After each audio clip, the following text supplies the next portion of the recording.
Welcome to Toffee Blue View, your choice for all things Everton. See, I decided to stress a different word, playing around a little.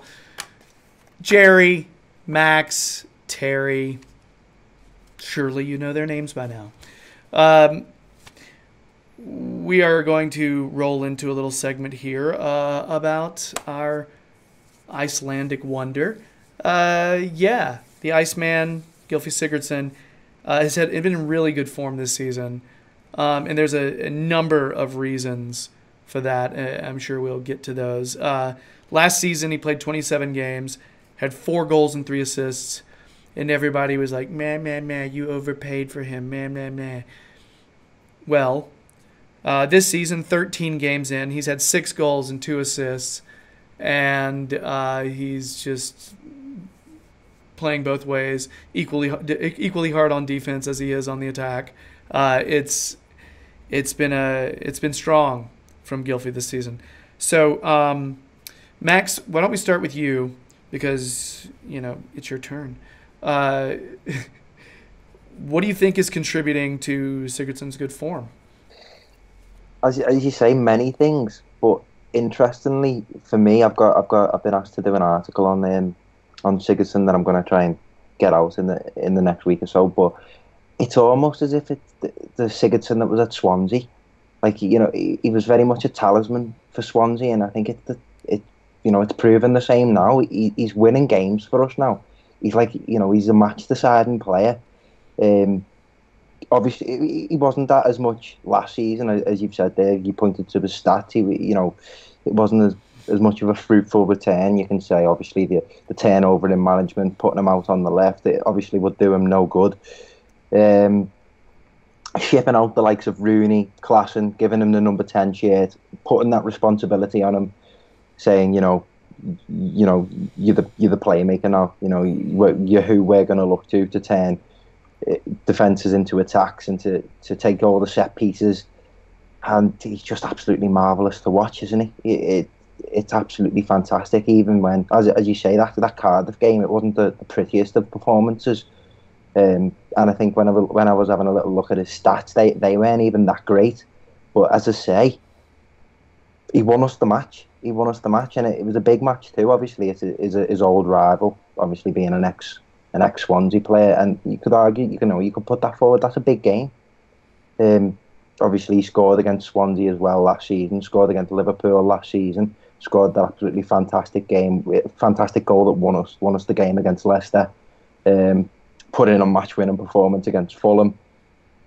I don't know. It's weird because obviously you look at that. Outright you'd say, is he our best player? And there's many others who have arguments to put forward as to being our best player. But if this rich vein of form continues, I think without a shadow of a doubt, he's got to be our best player. All right. Terry, anything on that? I just agree completely with Max. Just when you asked the question, what's different? Was it? Did you say what's different this season compared to last? Pace. This season he's got pace that he can feed and players with actual quality. You've got to remember, the circumstances were not kind to Sigurdsson last year. He's come from Swansea. He came quite late in the window. He had no proper pre-season. So when he gets played straight away, he's having to come up to speed fitness-wise, playing in a team devoid of pace. So every time he'd get the ball, he was on the left and he's got to look for... he's got Klassen and Rooney inside, and Sandro, who had pace but the ball couldn't stick to him. And he's looking at Cuco Martina at right back when Coleman wasn't playing. And as the season went on, he improved. As his fitness caught up with him, he improved. But then as soon as he got up to full fitness and he had a little bit of pace around him, Yannick Bolasie came back into the team and Walcott came into the club. He was then playing for Sam Allardyce, which stunts any creative player regardless of who's around him. So we've always had this player. We've always had this Gylfi Sigurdsson on our books, but just everything that was happening above his head didn't help him. So now this season he's playing in a team where he's got actual pace and creativity and a manager who wants to play on the front foot. He's got all that around him, and he's getting to show his stuff. And this was his last big move. Like, he wasn't. His previous move to a big club didn't come off for him, and that was again circumstance, because Pochettino even come out and said that he would have liked to have kept him, but it was already decided he was going back to Swansea before he got there. So if his move here to Everton didn't come off, the prime of his career is just wasted, because he'd have probably bounced around here a year or two and then gone elsewhere, gone back down the league and been a star in a small pond there. But not needed. He's turning it on now, and he's a star in his country. He's one of the top 2 or 3 best ever Icelandic players, and he knows now this is the time he's got to do it. He wants to do something here. You can tell he wants to win a trophy here. He wants to play in Europe here. He wants to make his name now, because he won't get a bigger move after this. And I think we're seeing the benefits of a fully fit Gylfi Sigurdsson playing in his natural position with players around him that complement him. I think it helps to have other players creating in the side with him. Pace is huge, but having those other players actually manufacturing chances, so it's not all on him. So somebody could maybe help create a chance for him. So it's not just him creating a chance for himself and for others and doing everything. I felt like everything was heaped on his shoulders last season. Like, everything. We expected him to get in the side and immediately to start providing all these assists and all these goals. Who else was creating last season? I can't think of the fact that Richarlison can create it. Rooney, and that kind of stopped short after a certain bit. Richarlison can create his own chances. Tosuun combines well in terms of combination play. Bernard has actually created more chances this season than Sigurdsson has, and he hasn't even played as much, but he's created a lot of opportunities. Lookman is starting to get more time. He's creating chances, and it's this big it's weight off his shoulders, which allows him to be free, frees him up to kind of play his game, and so he's one of the good players rather than the good player, I think it helps to have the support in the center mid area with Gomez and Gay doing what they're doing. It's just a Gay mopping up absolutely everything and having pace. Then you look at Gomez, who glides around everywhere, also creating. I didn't even mention his name earlier. He's creating now. So it's just a much more, he's set up to succeed now, rather than sink or swim last year. Right now, does it look like we overpaid for him? Not at all. No. I've got to say, well, there's a massive difference in playing on the lefts of midfield, trying to protect Cuco Martina, compared to playing in number 10 with Gomez and Garner behind you, allowing you to have time and space. I mean, one of the didn't even mention Luca Dean. He's now got options like that out of him. I think you've hit the nail on the head there. Now he's one of the good players, and he's allowed to play his game rather than you are the good player. We need you to cover this outer position left back. We also need you to create all of our chances for players who can't get beyond their markers because they're too slow. The turnaround of Sigurdsson is the biggest indicator, I think, of how badly managed we were last season through all aspects of the club. He's a good barometer of what's improved, and just look at him now compared to last season at any point. So just varying managers, it's just like a different player. This is the player we bought, and same with we're probably going to think with Richarlison. Hopefully, we scoffed at the price at the time, but it ended up being actually, value for money at least, if not a bargain. So I was going to say, from a defensive point of view, you mentioned Idrissa Gueye and Andre Gomez there, Gerry. It's not as if he doesn't return the favour. He covers a hell of a lot of ground. He does. And there seems to be a real cohesion and understanding with not only the players behind him, and you see how the likes, how he links up with the likes of Luca Dean, but how he links up with the forward players too. Go back to the Brighton game and how he set up Richarlison first with that counter attack, and he's like from our box to their box, linked up with Bernard. played the final ball into the path of Richarlison, and it's a common occurrence now. He puts shifts like that in, week out, and more often than not. Because with him obviously churning in well with goals, he's put in front of a camera after the game, being interviewed as the match winner, and he gives, he speaks really well too. He's not arrogant. He's not getting carried away with, his good form. He's firmly grounded. Speaks on behalf of the club. As you said, he's one of the good players, and kind of alluding to because obviously we've mentioned last season. There seems to be, the players are proud to play for us and want to play to the best of their capabilities, and it's really exciting, and it's a good time to not only be a supporter but to watch, because we're playing really good football now, and as proved, he's a cracking footballer in the right system. Just quickly on that point you said about defensively, you're seeing all sides of his game now. I mean, you'd look at the game type of match he had against Fulham, where he was just an attacking beast, and then you look at the Chelsea match where he was the first line of defence, and he was weirdly a defensive number 10. He was one of the best defensive performances throughout the whole team that day, by doing a job on Jorginho, which totally disrupted Chelsea, and Tottenham copied that to an extent as well. This weekend just gone, they must have studied the way we upset Chelsea's rhythm. So not only is he coming up with all these goals and assists, he's actually, he's winning us games defensively as well, or getting us results at least. Yeah. Yeah. The idea of him not having to cover for shittiness, he can focus on combining with equal level players. It's a relief to not have to sit there and cover for other people. The idea that other people are doing their jobs, that's, the Chelsea performance is the defensive performance I was thinking of.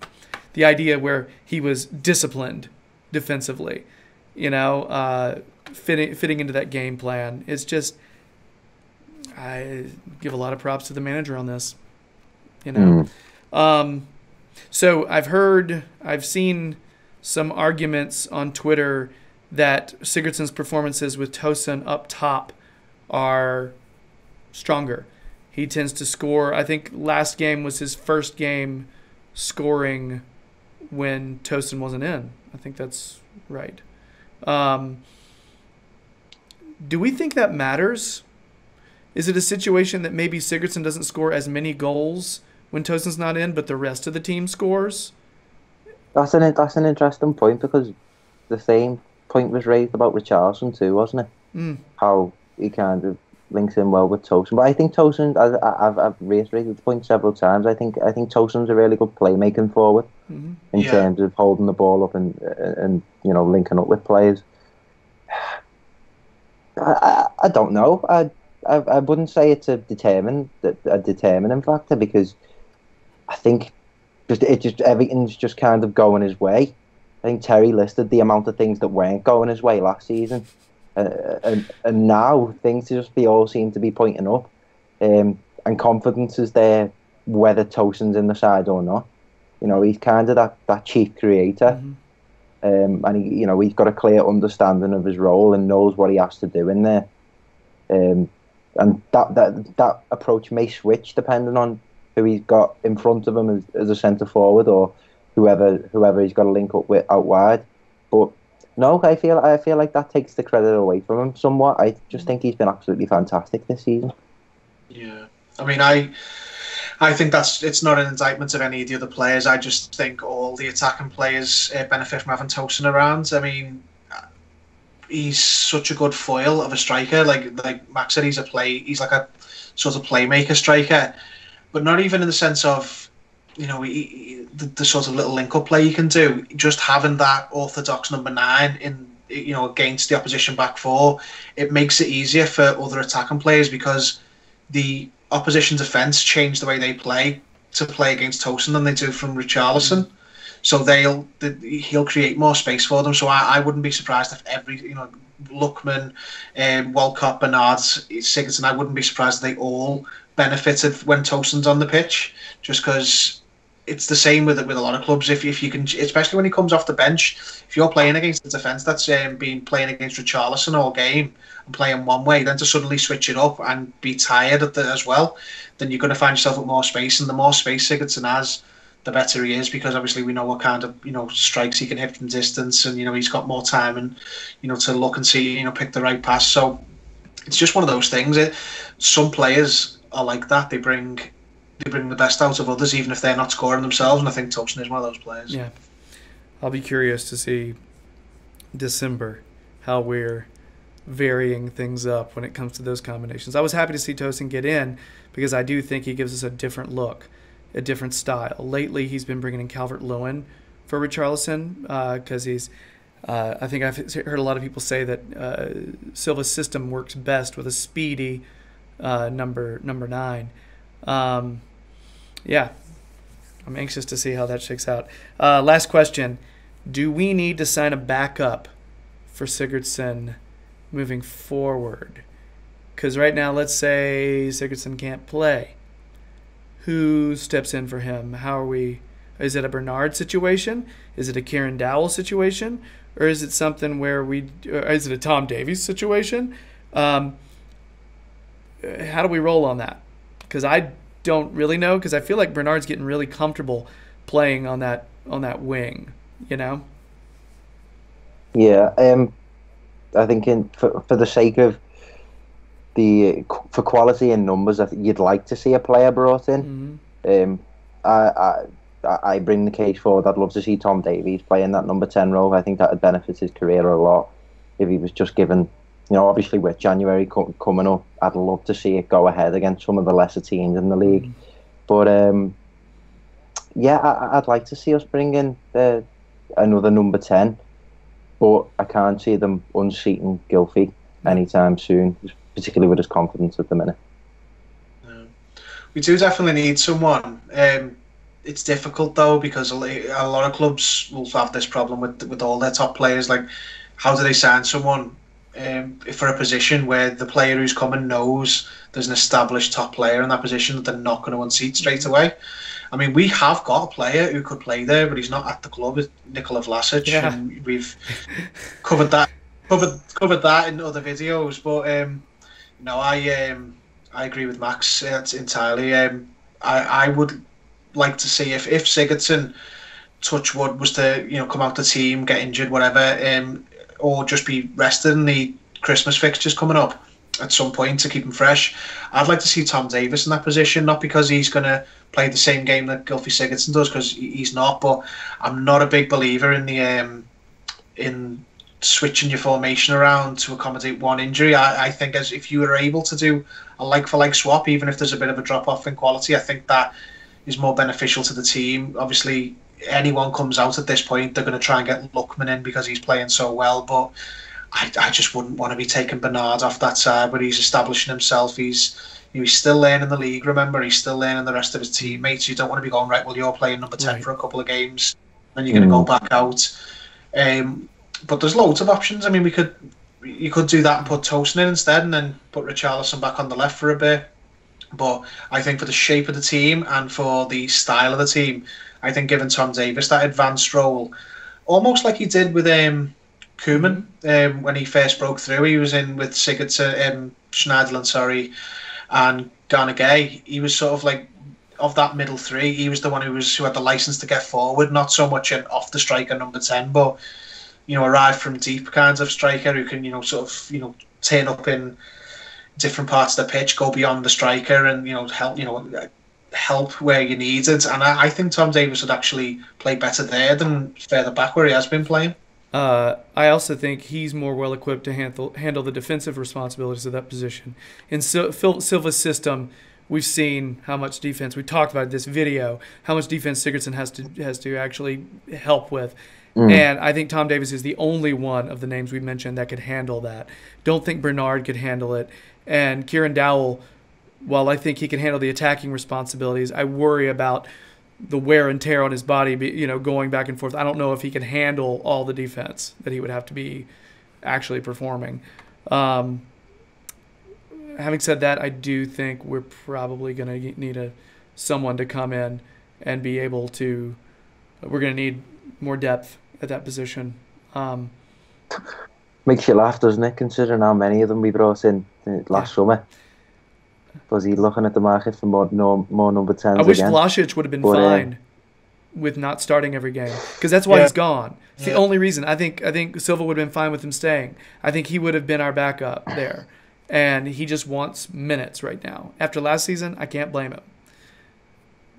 But I don't know if I think that to me that shows me a player who doesn't really want to play for us. That's a player who just wants to play. I can't even see him coming back next season, really.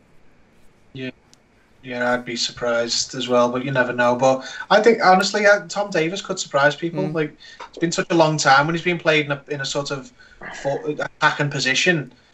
People forget he actually is a good player. Like, he's not going to be Gylfi Sigurdsson. I don't think anyone on the squad's got that in the locker at the minute. But I think he could surprise people if he played that high up the pitch, because he's actually a good attacking player.